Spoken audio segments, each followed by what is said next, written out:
Good morning, Boomer here. It is Thursday, March 26th, and the 0 day I did at this shelter here did me a world of good, because I'm here to tell you folks, I was soaked to the skin. So I'm going to be heading down the trail today. It's an absolutely beautiful day, and I expect to have views and decent weather. It's a little cool right now, but it's supposed to warm up pretty quickly. So I'm looking forward to that, and looking forward to hiking today. Also, again, I want to thank Scott Chisholm for actually hiking in here last night with some trail magic for me. I really appreciate that. I had run out of gas and I couldn't get into the Outfitters and Hot Springs because they'd closed because of this coronavirus. So thank you, Scott, for that. Thank you also for the beer and the pizza. Believe me, it was greatly appreciated.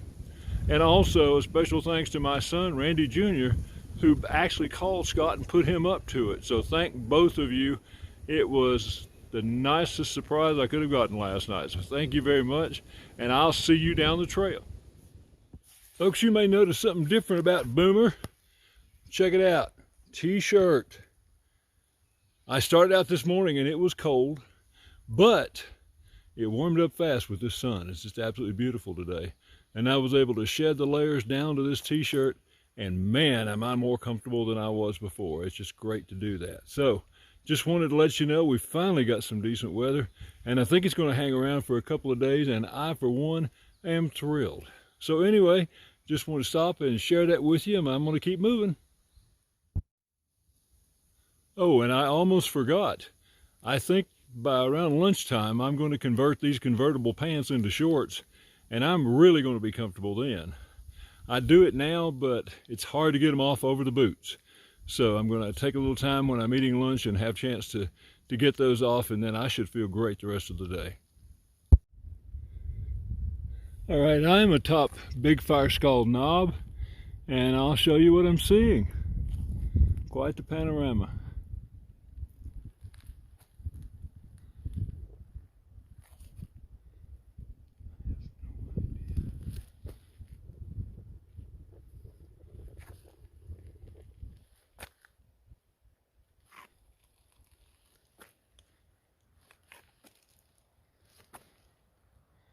No idea what that is down there, but it's quite a view.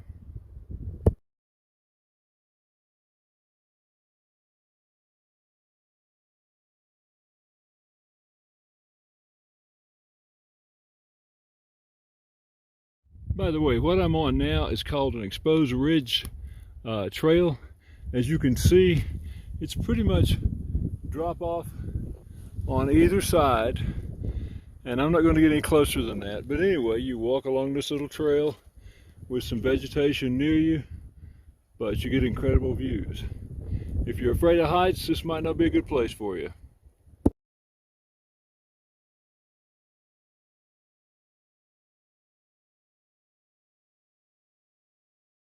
All right, here's an interesting section of trail. As you can see, we're up on a ridge, but we're not surrounded by trees, just some growth here. And you can see a clear path headed up that way. You don't see this much, so I wanted to show it to you. Good morning, Boomer here. Today is Friday, March 27th, and I have been hiking now for, about 45 minutes to an hour. I left around 9 o'clock, and I got to thinking I wanted to share something with you that some of you may not know. Now, you've heard of the white blazes, but there are different types of blazes I wanted to share with you. Just a single blaze means you're on the right track. But if you come up to a tree and you see this, which is a double blaze, that is indicating that the trail is going to turn in one direction or the other. Now, it could either turn completely or it can be a hairpin turn. And in the particular case of this one is signaling a hairpin turn, and I'll show you that. Usually I find that as I come down the trail, it's a bad idea for me not to keep my eyes on the trail, but I'm going to go real slow here just to show you the turn that particular symbol back there is signaling. So as we come around this tree, you can see it's a 90-degree turn, but you can also see that the white blazes out there are letting you know that, hey, this is the right way. There's two white blazes, not always two, but usually there's two, at least one white blaze soon after a turn like that to let you know that you did the right thing. And you can see here we've got this one, and the next tree we've got another one. So if you just keep your eyes on the white blazes or look out for them and follow what they say, you should be good, and you should be able to go from Springer Mountain, Georgia to Mount Katahdin, Maine. Hey, Boomer again. I have reached Devil's Fork Gap, and I'm doing a road crossing, and I just snapped a picture up there of the Tennessee state line, so I am close to home. But anyway, I want to say a word of thank you to some folks who put some information up here on this next crossing as far as hostels go. Many thanks to the Laurel Hostel for continuing to welcome hikers and give them a place to sleep and shuttle and all that good stuff that they need. Thank you, TimmyTutoke@gmail.com. I appreciate that. And as you can see, we're going through a slightly different type of trail here. And it's the first time I've walked one of these, so I'm looking forward to it. All right, as near as I can tell, I am in the state of Tennessee, so I guess in a way I'm home. But I've been following this stream up and finally just got across it right here. And as you can see, it just continues on down the mountain. Now, what we are in here is what people in Appalachia and Tennessee refer to as holler. We're definitely in a holler. And it's been a hard climb into this holler, and I got more to go. But anyway, I just wanted to stop and show you the stream. I want to grab a little of this water and cool myself off a little bit, and I'm going to keep going. These falls are at the 312.3 mile marker northbound on the Appalachian Trail. I'm sure there's a name, but I don't have any idea what it is. But I thought they were definitely pretty. This is closer to the head of the stream that I shot down just a few minutes ago. I believe what we're looking at in the center of the picture is Interstate 26 as it travels from the Tennessee-Virginia line in Kingsport at Weber City all the way to Asheville, North Carolina, and then on to Columbia, South Carolina. But if that looks to me like the overlook that was built on Interstate 26 when it was first built. So obviously I'm close to the Tri-Cities. I don't know exactly where I am, but it was nice to see something familiar. Let me just pan and give you the rest of the view here. And I'm headed in that direction.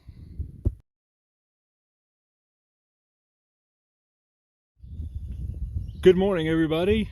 It is Saturday, March 28th, and this is a view from High Rock, and I don't know if it's High Rock, Tennessee or High Rock, North Carolina, but it's right along the line here.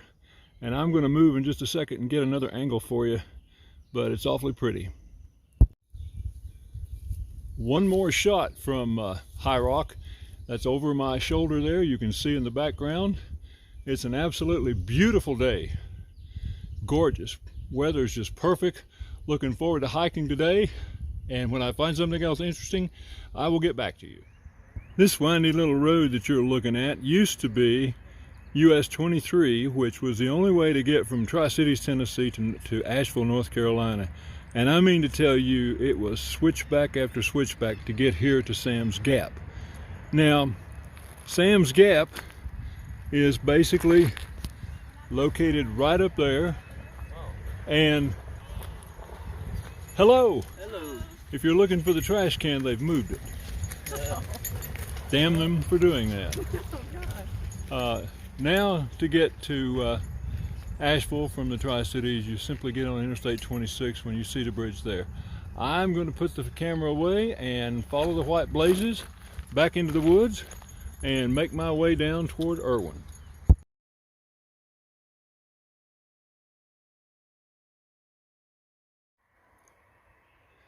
Down below, you will see the parking lot where they tell you that you will find a trash can.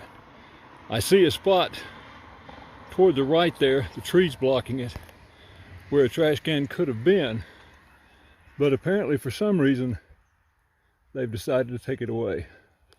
So as of Saturday, March 28th, no trash can at Sam's Gap. Thanks for nothing, North Carolina. I'm finally coming out of the woods on Big Bald here.